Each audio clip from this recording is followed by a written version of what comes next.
Hey, so today the dishwasher's running, and we're going to do a little pinup shoot in the woods, and well, Ed is getting ready. Let's see how she's doing. The sensation.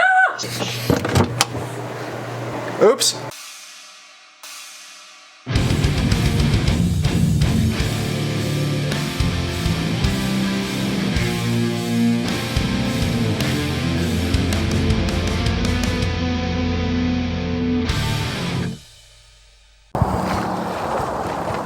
So, we have lollipops, which is an extremely important accessory for any kind of photo shoot, wouldn't you say? Oh, That is all dressed up in her tracksuit. Ooh, the scandal. And we are here comes a cyclist.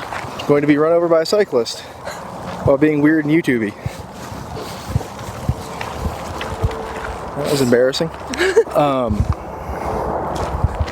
So we are near the river, and we went on a little scouting hike yesterday to find some cool spots. It's late afternoon, so you can maybe see behind us the trees aren't quite as pretty as they were last week, but we were all sick last week.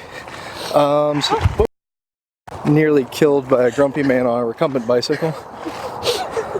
Partially, but not entirely my fault. They were not easily embarrassed.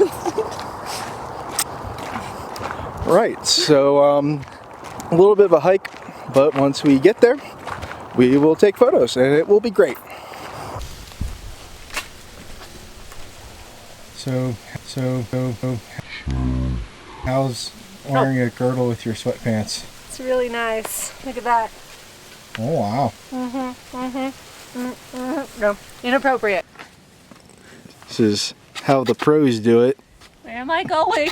A little farther. Like about there-ish. Yeah, that's about right.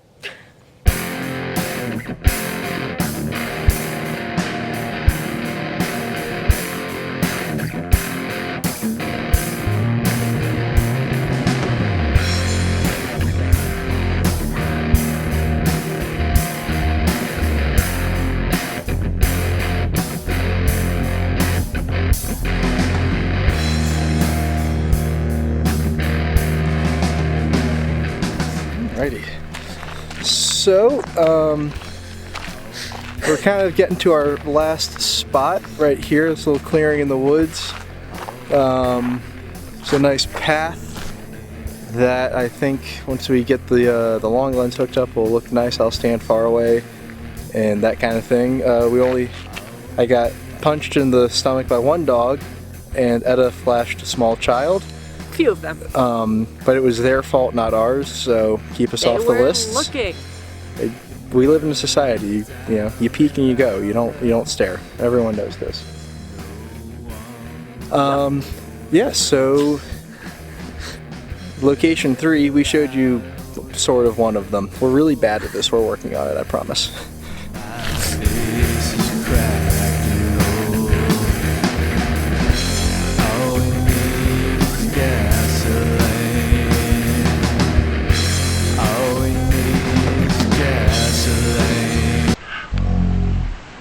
So we mentioned it a little bit in the video, but we had a hard time getting the lighting right at the last location. The sunset was gorgeous, but it was moving a little faster than we were.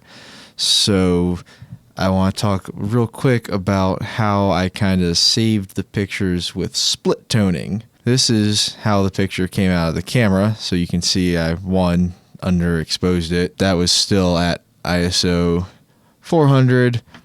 Lens wide open at 5.6, woo, fast lens, right?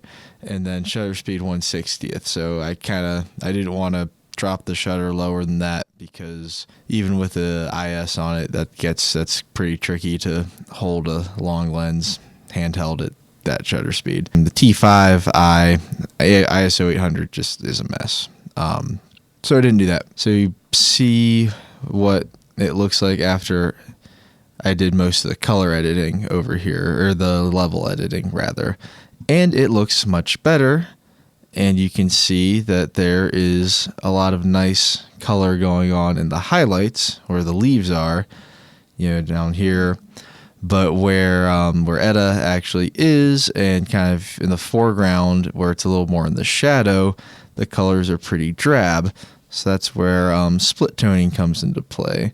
So I turn on, you can see, wow, look at that. Autumn foliage. So how that works is first, you turn it on, then I usually oversaturate it so it looks ridiculous, and that helps me kind of find the color I'm looking for, which is in this picture, so that's weird and pink, and that's getting there. That's weird and green like a zombie movie. That's strange because it's real cool and blue, but the leaves are still yellow. So yeah, you kind of find roughly the tone you're looking for. That's probably a little too green. Yeah, like that. And then you pull the saturation way down until it just kind of looks natural again. You turn it off and turn it back on. And that's just a really good way of kind of, you can do a couple things with it. You can save a picture like this where the light was almost right, but not quite.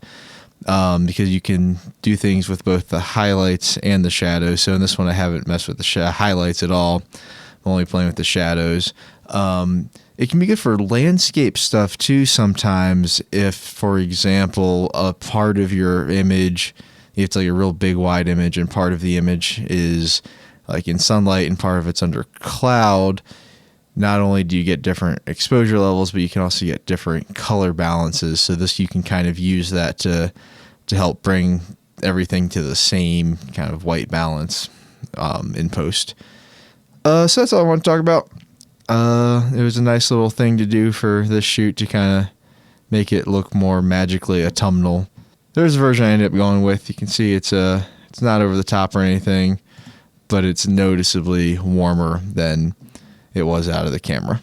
Cool.